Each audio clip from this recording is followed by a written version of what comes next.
shitty morning, issues with my psychiatrist. So I thought it would be a good opportunity to make another video and ostensibly rant for about 5 minutes. Not about that, because I'm still too kind of pissed off to even talk coherently about it. I'm going to talk today about having relationships when you have mental health problems. This is going to be a little bit different from usual, because usually I try to offer something akin to advice or impart wisdom somehow. This is something that I'm really shit at. So I'm just going to talk about that and issues that I have with relationships, and maybe someone has some input or some advice to give me.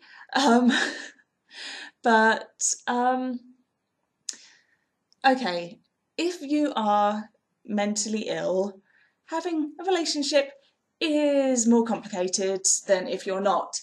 The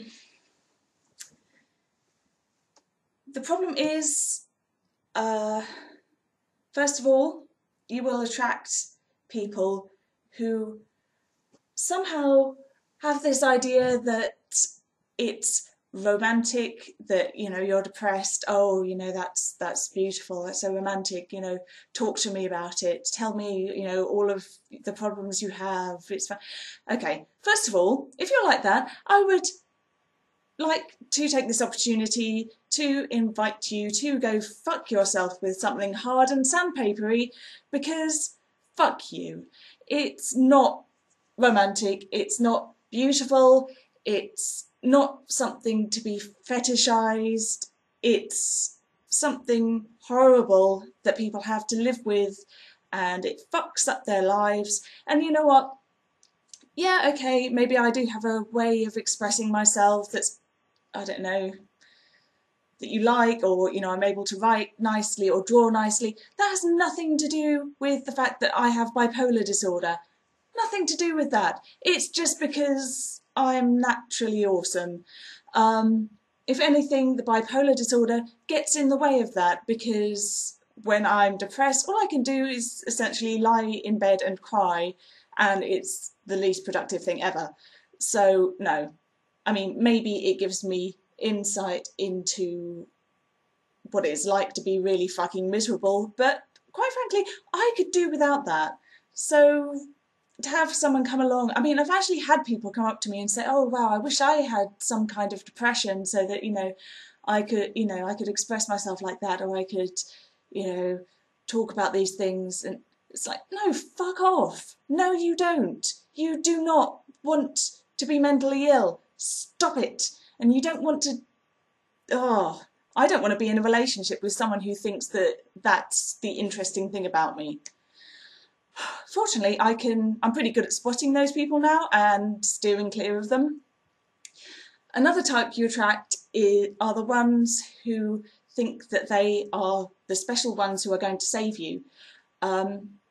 This is less annoying, well, it's not really offensive, it's more incredibly naive, but it can still be pretty irritating when you come across it. Yeah, basically they think, okay, well, maybe if I make her happy, then it will be cured and she will fall in love with me and everything will be perfect and no more mental illness. Doesn't work like that. Be great if it did, doesn't. It's a chronic illness, and it doesn't matter what's going on in my life. If I'm going to go through a depression or a manic phase, it's going to happen. I mean, there have been times where I've gone to bed perfectly fine, woken up and wanted to die, and nothing has happened in between. My life hasn't changed in those 7 hours I was asleep. It's exactly the same, except there is something now in my brain that is broken. And yeah, it's just not going to work, and you're going to be disappointed, and this is how it will go. First of all, things will be fine. Maybe I'll have a depression phase and get through it, and you'll think, okay, I can deal with this. I've seen Girl Interrupted. This is fine. I can cope. I know, the correct platitudes. I know how to be supportive, and this is all going to be fine. And if, I'm just there for her, eventually, the depression will just go away. And then time goes on, it happens again. This time it's, slightly more frustrating because, you've been doing everything right, and yet here I am miserable, can't make me happy, what the fuck? And then you'll just get guilty and you'll get frustrated because somehow, even though it's not your fault, you feel like maybe it is. Maybe you're doing too much of one thing, not enough of the other. And, what's it going to take? What is the secret to making all this go away? And after a while, that will lead to just being kind of angry because you think, well, yeah, actually, none of this is my fault. I haven't done anything wrong. But she is making me feel bad for no reason. And it's not that, I don't try to make people feel bad. And sometimes I do lash out with people when I'm miserable, but it's really just a reflection of myself. When you are severely depressed, you are incredibly selfish. And I don't necessarily mean that in the way that it's usually meant. It's just that you are incapable of thinking about anything outside of your own misery. And you don't really realise that you're hurting people and upsetting people. So, yeah, you get resentful and maybe you lash out and I get upset, and then you feel even worse because then you feel guilty because of that. And eventually you want out and you feel terrible about that, and you feel trapped because what are you going to do? Break up with the mentally unstable girl? She's already on a knife edge. What if this tips her over? What if something goes horribly wrong and it's all your fault? And you're just stuck there in this miserable relationship and no one's happy, and that's just kind of how it goes.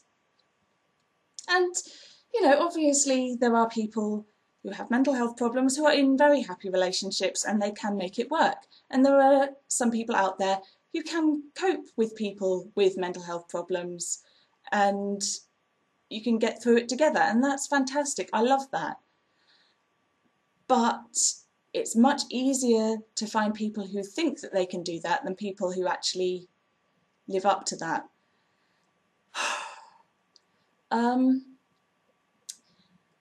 So yeah, I don't tend to have relationships, I've tried, but my problem is I kind of back off because I know how it's going to go and I feel bad, and I just don't want to sort of get close to anyone because I just almost feel like there's no point, but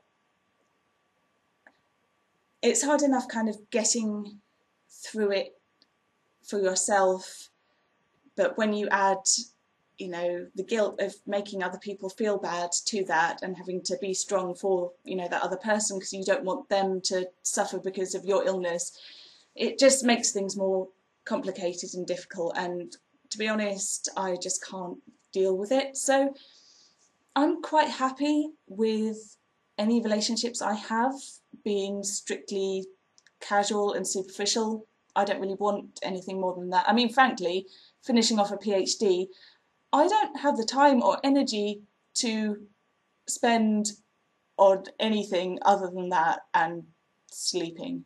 So yeah, pretty much it's kind of not an option for me anyway. But I've never really been the type of person who gets lonely. I live alone and I'm really happy about that.